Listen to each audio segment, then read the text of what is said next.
Well, looky what we have here. We're back in fabulous Las Vegas, Nevada. Every time I'm here, I've always got to come downtown and take a look at the plaza here. The inspiration for the design of Biff's Pleasure Paradise Casino from Back to the Future Part 2. Great flick, great frickin' flick. Hey, that movie actually turns 30 years old this year. Back to the Future Part 2. Anyway, I am one of those visitors to Las Vegas that doesn't really have a lot of disposable income. When I come to Las Vegas, I can't really afford to take in the shows or go to fancy restaurants or, you know, gamble. And I'm also not much of a drinker, only on the rarest of occasions now. I'll have a couple of sips of an adult beverage, but for the most part, that's not really my thing. And you know what? Neither is zip lining. Whoa! I've never really been a fan of clubbing or the party scene. Sometimes it kind of feels like that's all Las Vegas is geared towards. Yet somehow, every time I come here, I find a lot to do. Of which my favorite has probably always been checking out the toys. There are several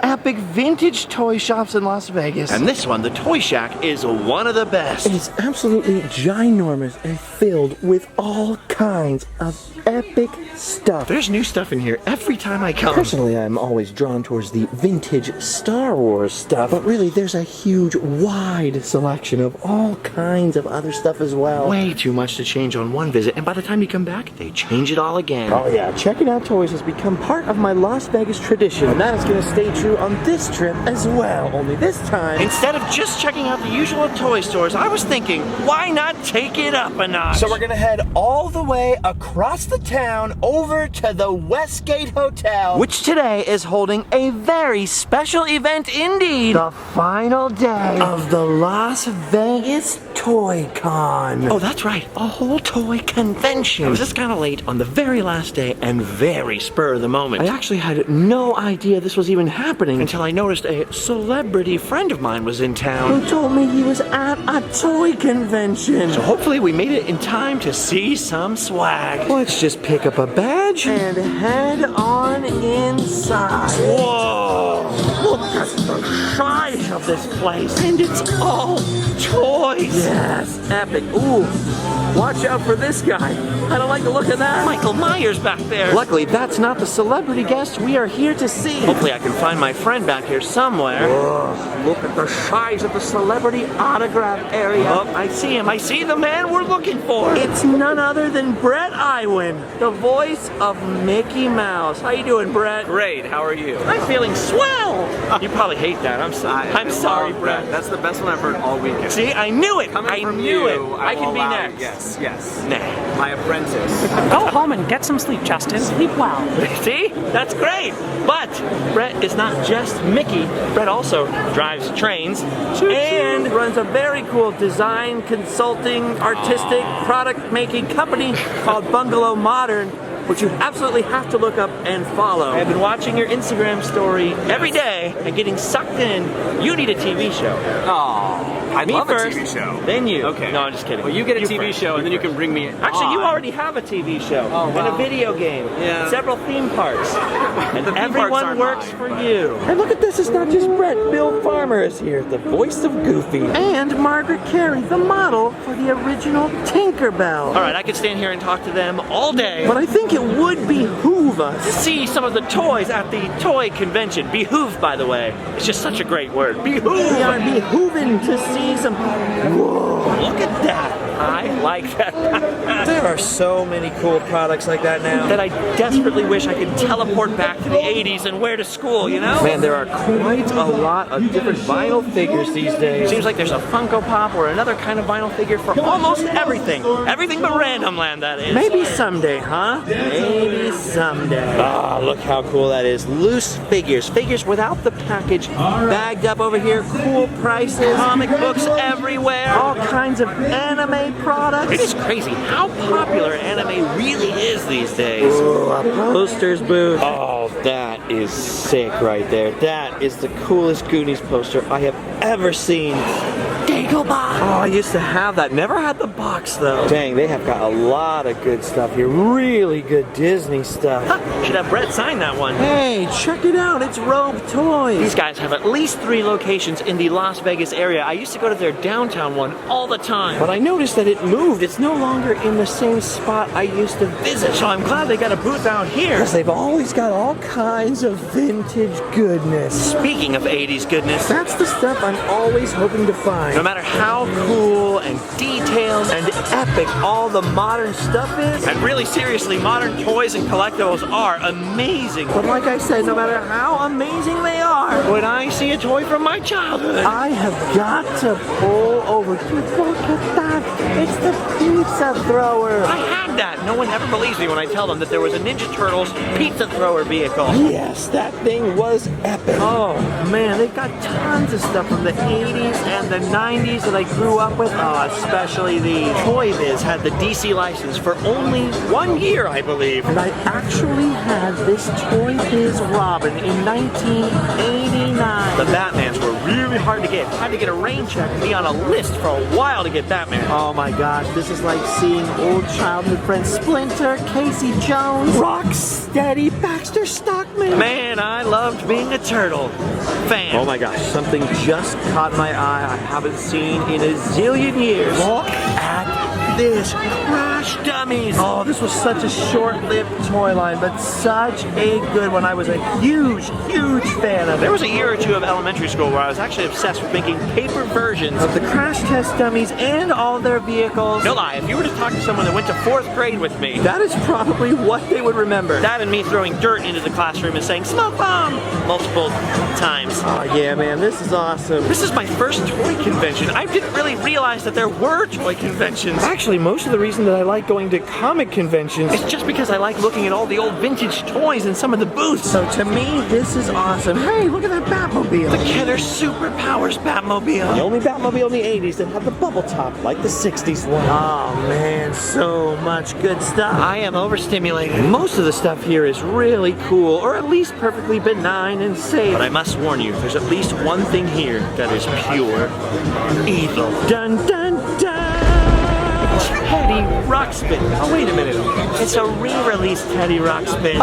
The re-release ones weren't demonic. Whew, that was a close call. Wow, there is something for everyone here. Look at all these superhero jackets. Hey, smell like fine leather. Oh, dude. There's another part of childhood I always forget about. The old trading cards. Wow, I would love to start collecting these, but they're a little out of my price range. I always forget just how big trading cards were. I don't think my kids ever really done trading cards. I mean, other than Pokemon. And even then, more people I think are playing Pokemon Go than playing with the cards now. Feels like it's sort of a little bit of a lost culture thing. That excitement at the checkout lane when you grabbed a pack of trading cards. Oh man. Ah, this is never ending, you guys. So much stuff I want. Vintage Star Wars everywhere I look. Man, I love Star Wars so much. I always want to buy everything Star Wars related, but I had to restrict myself. To things made before 1985, if at all possible. The problem here is almost everything qualifies. Oh, this is on my wish list. Also, all of these. And holy moly, It's Vince and Larry. the crash test dummies. Dude, each one of these action figures flew apart when you pushed their buttons or when you crashed them in their break-apart crash test vehicles. I swear I haven't seen anything related to that. For well over 20 years. This convention is Taking me back. And speaking of going back, look at this. Oh man, the old RoboCop figures. I had quite a few of these. Of course, I wasn't actually allowed to watch the movie back then, but you know, I had some of the toys. Look at this. This was my favorite one of all, the old school Toy Biz 1989 Batman with the built-in bat robe. There were 3 different head sculpts for this guy. This is the round head one. I loved this guy. He was my best friend. And look at this, the king of cartoons. And look at this, Beetlejuice. Would you stop? Another movie I was not allowed to watch, but did anyway. Shh, don't tell my mom. Man, I am so tempted, you guys, for real. To come back and buy those just to show my brother and just to pop them apart one more time, you know? I gotta tell you guys, this is already The most fun day I have ever spent in Vegas. I guess I should mention that they got lots of Japanese vinyl, themed Ugg boots, etched glasses, find it? plenty of modern horror action figures based, I believe, on He-Man, Loot Crate style mystery boxes. tons of Hot Wheels and other die-cast collectible vehicles, Vicky, apparently. crazy signed autographs, Rare and unusual comic books. unusual artwork, Wonder how Audrey would feel about that one. modern retro trading cards, Well, really every kind of trading card. wow, impressive Cardboard cutouts. prop foam weapons, and of course tons and tons of celebrity signings, including A con within a con. the Gross Card Con. Oh my gosh. Speaking of trading cards and the 80s, Do you guys remember Garbage Pail Kids? my somewhat conservative parents back then did not appreciate that stuff. But all of us kids were obsessed, and this is crazy back here because they have all kinds of modern and retro Gross card artists, gross cardists, selling autographs and original art. That is a very niche sort of thing there. But if you're a gross card collector or fan, That has got to be pretty darn cool. Oh, hello there. it's always awkward when I come to these things and I'm kind of covering them. When I get near any of these celebrity signing areas, And I'm not really trying to sneak a free selfie, you know, I'm trying to cover the event. but because lots of them are charging for pictures, you know, and this does look like a regular picture camera. It can be tough to walk up on them, you know. Actually, what's funny is the first time I ever saw I was Bret, at a convention like this and I kind of stayed away from it, like, oh, there's Mickey Mouse over there, you know, kind of thing. And then later I met him, he's like, oh, sorry, I didn't introduce myself. I'm like, oh, okay, cool. man, I am super stoked that I texted him last night. Otherwise, I would have never known this was happening. Oh, look at this. This is another 80s thing I almost never think about. G.I. Joe. You know, the little G.I. Joes, the 3 3/4 inch ones. Those were some of the best toys ever because there were so many vehicles, there were so many playsets, And they were always much more affordable than other toy brands back you then. didn't have to know who these characters were. It didn't matter. You just bought whichever ones looked cool to you. You got all the vehicles. You could have the Joes fighting with the Turtles, or against the Turtles, or against Batman, or for Batman. Whoa.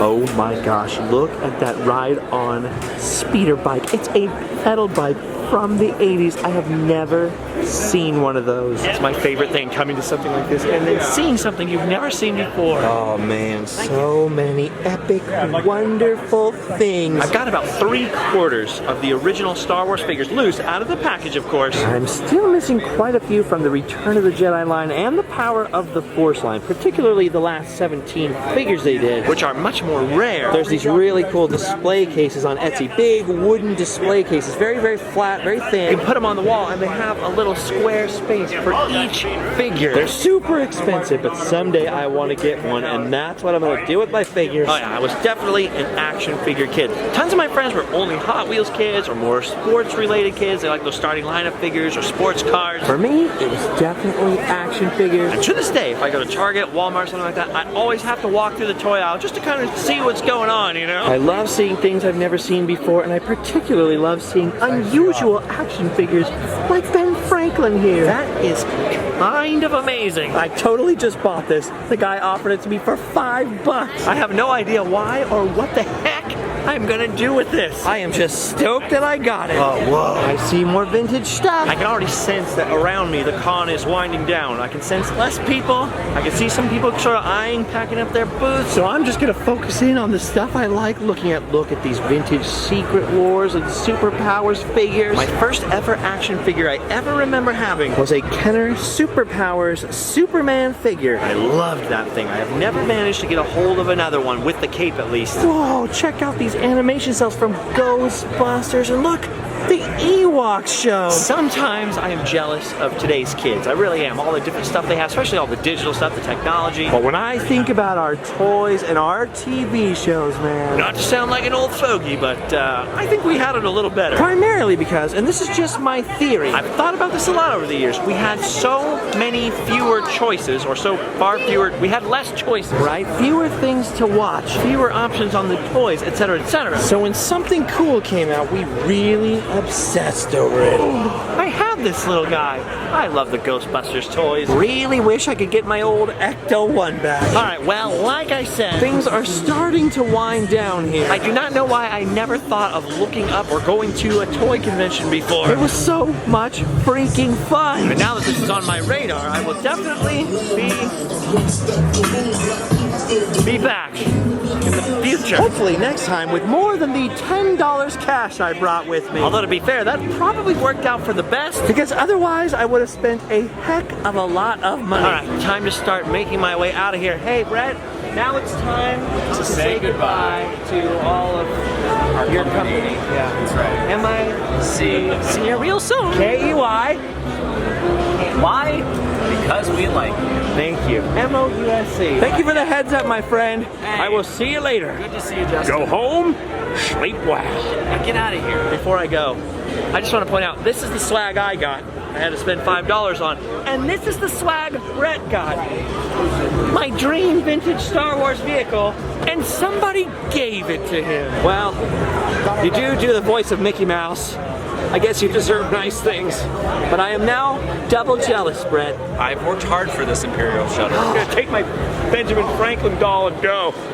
See ya. The wrong scale. It doesn't fit here. Oh yeah, everybody's packing up. I might have lingered a little too long here. I told you we were catching just the very tail end of today. All right, well, that would be it. But on my way out back through the hotel, I want to see if I can find what was known as the International Showroom. For many, many years, the Westgate was known as the Las Vegas Hilton. And although he's long since left the building, this is the very same hotel that Elvis performed in from 1969, I believe, to 77, a 7-year-plus run. 636 shows, every one of which sold out. As a matter of fact, while he was doing those shows, Elvis famously lived in this hotel. And even though they have a modern Elvis Presley suite here, from what I understand, the original was demolished. But that is still crazy to think Elvis was here. It was this Elvis, you know? Funky 70s Elvis. Ooh! This has 837 consecutive sold-out performances. And it says 2.5 million people. Dang. No wonder they called him the king, huh? Oh, check this out. See, even before it was the Hilton, it was the International Hotel. When he started, it was his first live appearance in 8 years and was only meant to last 4 weeks. In the end, the performances only stopped here because Elvis himself passed away. And as a matter of fact, his manager, Colonel Tom Parker, lived here until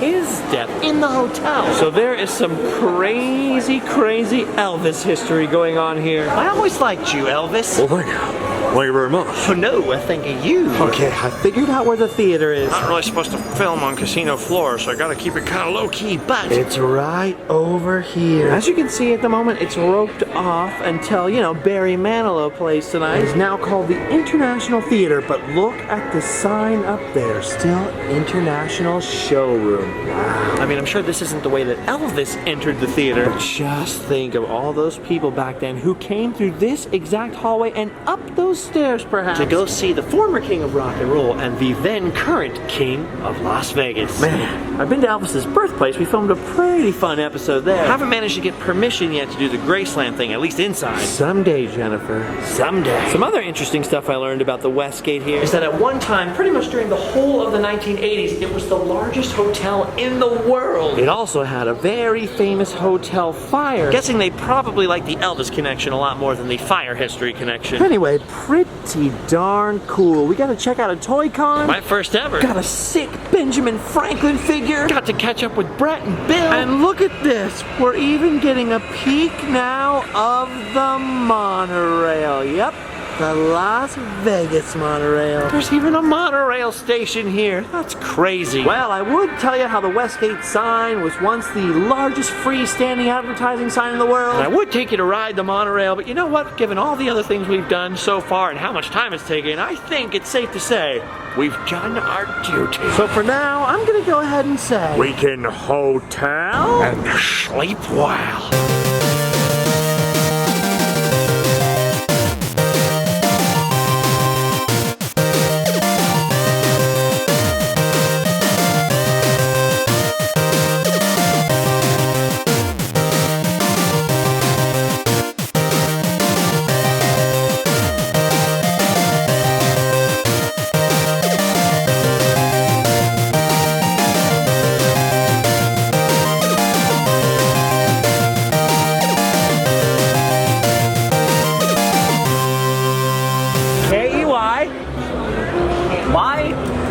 Mousy like.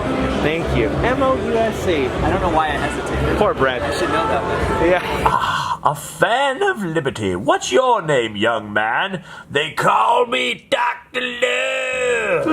They used to call me that as well. Huh? If only I could figure out where in the world Carmen Sandiego is. One of these days, I'll find out. Well, since my baby left me, I found a new place to dwell. It's down at the end of Elvis Presley Boulevard. It's the Westgate, but formerly the International Hotel. And I'm still living here. I'm still living here. I'm still living here, 'cause I'm alive. Did you hear me, baby? Thank you, Mama.